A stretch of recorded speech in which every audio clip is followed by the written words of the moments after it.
Получихме пролетно какао. Ето тази какао.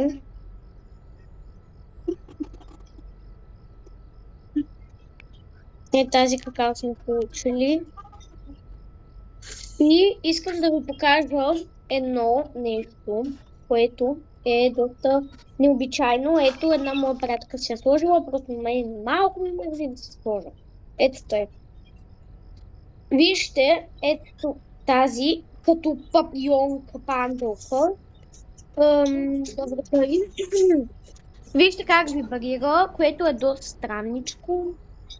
Като се вземе на предвид, че това ягода малко прилича на GPS или пък нещо такова. И ако и вие сте забелязали това нещо, харесате това видео и напишете в коментарите, ако играете тази игра и сте го забелязали.